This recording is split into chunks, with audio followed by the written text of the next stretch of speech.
Hey guys ఎలా ఉన్నారు? Video start చేసే ముందు ఒక విషయం షేర్ చేసుకోవాలి. మీరు ఎలా తీసుకుంటారో తెలియదు, బట్ సందర్భం వచ్చింది కాబట్టి చెప్తున్నాను.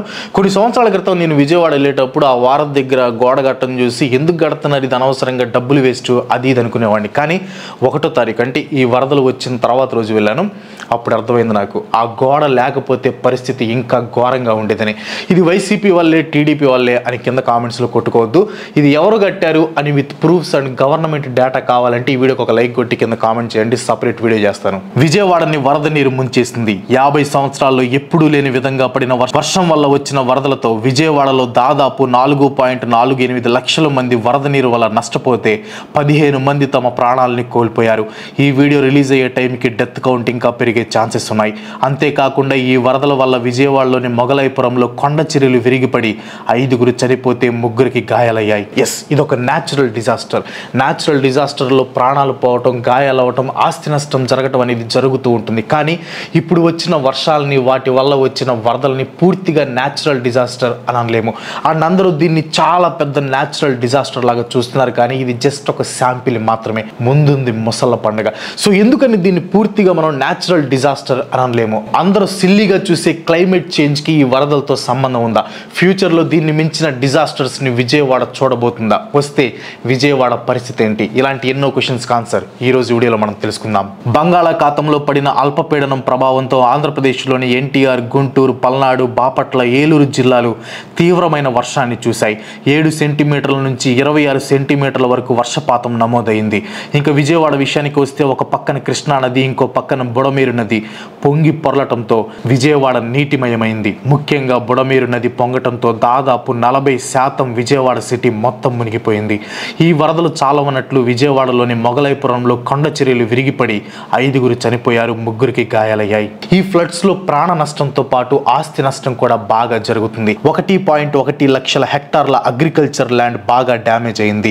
7,360 హెక్టార్ల హార్టికల్చర్ ఫీల్డ్స్ డ్యామేజ్ అయ్యాయి. ఇంకో మైండ్ పోయే విషయం ఏంటంటే ప్రకాశం బ్యారేజ్ వద్దకు 11,40,776 క్యూసెక్ల వరద నీరు చేరుకుంది. ప్రకాశం బ్యారేజ్ చరిత్రలో ఇంత మొత్తంలో నీరు చేరుకోవటం ఇదే మొదటిసారి. విజయవాడలోని ఎన్టీఆర్, కట్లేరు, వాగలేరు, పాముల, ఈదుల్లా, విప్ల, పడమటి కెనాల్స్ వరద నీటితో నిండిపోయాయి. ఏపీ సీఎం చంద్రబాబు నాయుడు గారు వరదల్లో ప్రాణాలు పోగొట్టుకున్న ప్రతి ఒక్కరికి 5 లక్షల రూపాయల ఎక్స్గ్రేషియా ప్రకటించడంతో పాటు వరదల్లో చిక్కుకున్న వాళ్ళకి 25 కేజీల రైస్, షుగర్, ఆయిల్, ఆనియన్స్ అందిస్తామని చెప్పారు. అంతేకాదు వరద బాధిత ప్రాంతాలని బోట్లో వెళ్లి సందర్శించారు కూడా. ఫంక్షన్ హాల్స్ ని, స్కూల్స్ ని రిలీఫ్ క్యాంప్స్ గా వాడాలని అఫీషియల్స్ కి సూచనలు కూడా ఇచ్చారు సిబిఎన్ గారు.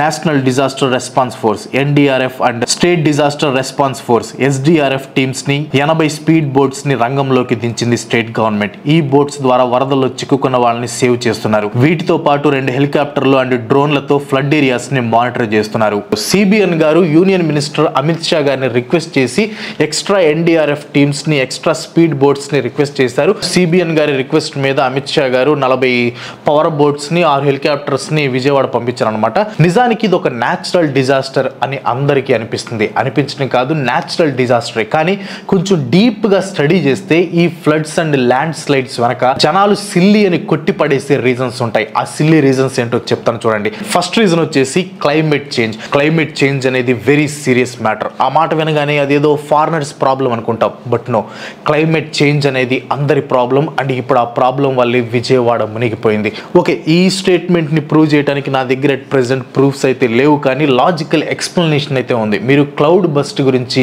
విన్నారా?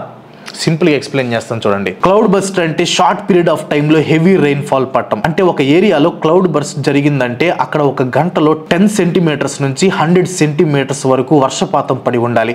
సో రీసెంట్గా పడిన వర్షాలు చూస్తే 20 సెంటీమీటర్స్ నుంచి 37 సెంటీమీటర్స్ దాకా దాదాపు 6 గంటల పాటు పడ్డాయి. ఈ క్లౌడ్ బస్ట్ల వల్ల ఫ్లాష్ ఫ్లడ్స్ వస్తాయి. అంటే ఇప్పుడు వచ్చిన ఫ్లడ్స్ లాగా. నార్మల్గా ఈ క్లౌడ్ బస్ట్ అనేవి నార్త్ ఈస్ట్లో, హిమాలయాస్లో వస్తాయి. కానీ ఇవి ఏర్పడడానికి 1 వన్ ఆఫ్ ది రీజన్స్ ఏంటో తెలుసా?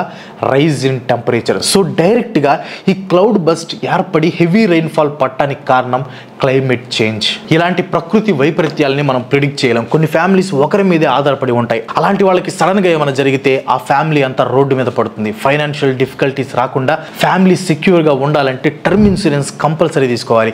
అదే టర్మ్ ప్లాన్ మంత్లీ కొంత అమౌంట్ లాగా ఫ్యామిలీకి వస్తే ఫైనాన్షియల్ ప్రొటెక్షన్ ఇంకా బెటర్గా ఉంటుంది. రీసెంట్గా Aditya Birla Sun Life Insurance company income protection ప్లాన్ని ఎక్స్క్లూజివ్గా పాలసీ బజార్లో ఇంట్రొడ్యూస్ చేసింది ఓన్లీ ఫర్ 2 months. దీని మెయిన్ పర్పస్ ఎలాంటి ప్రాబ్లమ్స్ లేకుండా మీ ఫ్యామిలీని ఫైనాన్షియల్గా ప్రొటెక్ట్ చేయడం. ఈ ప్లాన్లో ఉండే కీ ఫీచర్స్ వచ్చేసి మీ ఆప్షన్స్లో మీ ఫ్యామిలీకి ఫైనాన్షియల్ ప్రొటెక్షన్ ఇస్తుంది. Premium starting at ₹588 per month. Mail first year discount 7% plus up to 4% special online discount అంటే మొత్తం 11% డిస్కౌంట్ అనమాట. 2 ప్లాన్ ఆప్షన్స్ ఉంటాయి. మీకు తగ్గట్టు కస్టమైజ్ చేసుకోవచ్చు.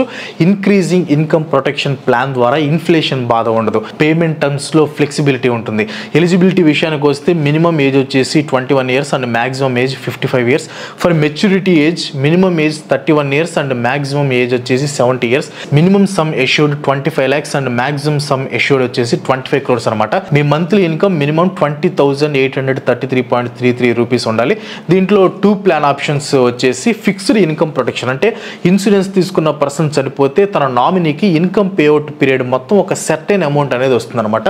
నెక్స్ట్ వచ్చేసి ఇంక్రీజింగ్ ఇన్కమ్ ప్రొటెక్షన్. పాలసీ టైంలో ఇన్సూరెన్స్ తీసుకున్న పర్సన్ చనిపోతే డెత్ బెనిఫిట్స్ మంత్లీ ఇన్స్టాల్మెంట్స్లో ఇస్తారు. అండ్ ఈ ఆప్షన్లో మంత్లీ ఇన్కమ్ ఎవ్రీ ఇయర్ 5% పెరుగుతుంది. అంటే అట్లా పెరుగుకుంటూ పోతుంది. ఏ ఆప్షన్ తీసుకోవాలో ముందే డిసైడ్ అవ్వాలి. బికాజ్ ఒకసారి తీసుకుంటే మార్చడం కష్టం.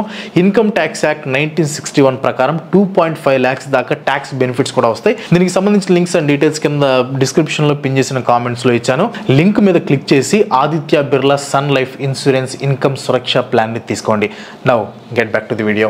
విజయవాడ న్యాచురల్ డిజాస్టర్కి నెక్స్ట్ సిల్లీ రీజన్ వచ్చేసి, యాక్చువల్గా ఇది సిల్లీ రీజన్ కాదు, చాలా సీరియస్ రీజన్. ఆ రీజన్ వచ్చేసి ఎంక్రోచ్మెంట్ అంటే ఆక్రమణ.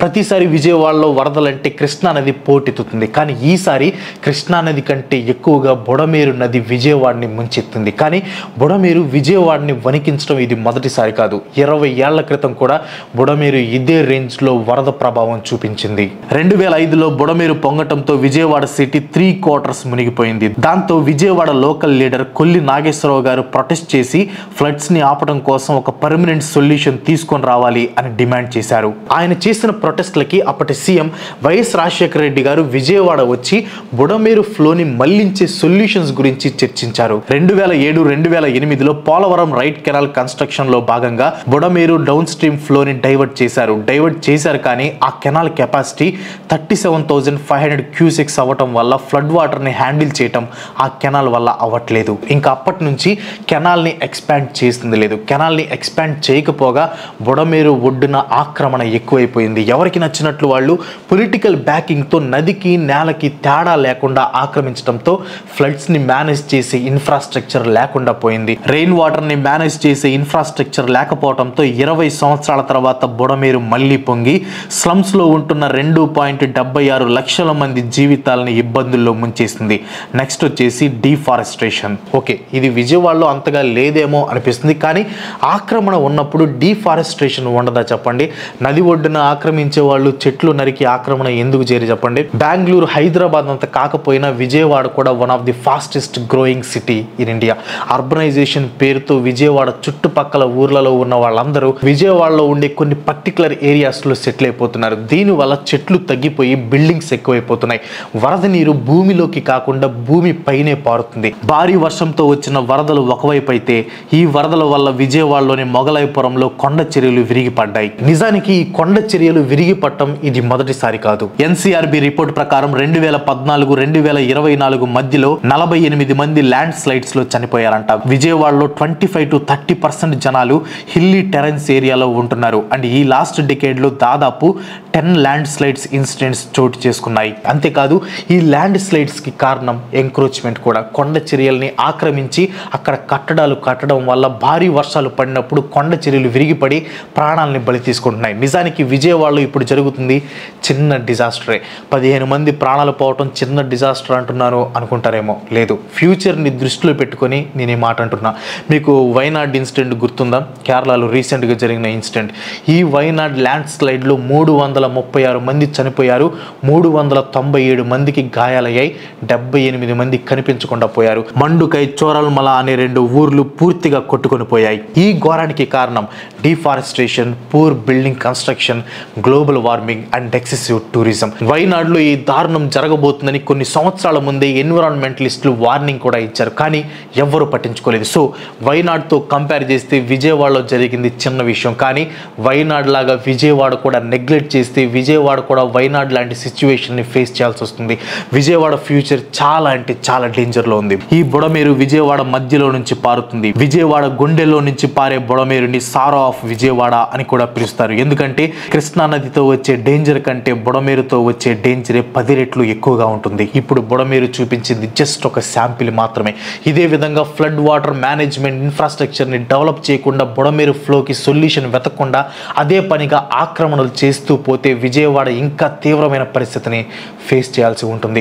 అంతేకాదు, ఎప్పట్లాగే క్లైమేట్ చేంజ్ని లైట్ తీసుకుంటే కష్టం. సెంట్రల్ పార్టీస్ తమ మేనిఫెస్టోలో క్లైమేట్ చేంజ్ని మెన్షన్ చేస్తున్నాయి. స్టేట్ గవర్నమెంట్స్ కూడా సెంట్రల్ గవర్నమెంట్స్ లాగే క్లైమేట్ చేంజ్ని తమ మేనిఫెస్టోస్లో చేర్చి దాన్ని ఒక సీరియస్ ఇష్యూగా గుర్తించి దానికి తగిన చర్యలు తీసుకోవాలి. ఇంకా ఎన్క్రోచ్మెంట్స్ని అడ్డుకోవడానికి Hyderabad disaster response and asset protection agency, HYDRAA లాంటి ఆర్గనైజేషన్స్ విజయవాడతో పాటు ఆంధ్రప్రదేశ్లోని ప్రతి సిటీలో ఏర్పాటు చేయాలి.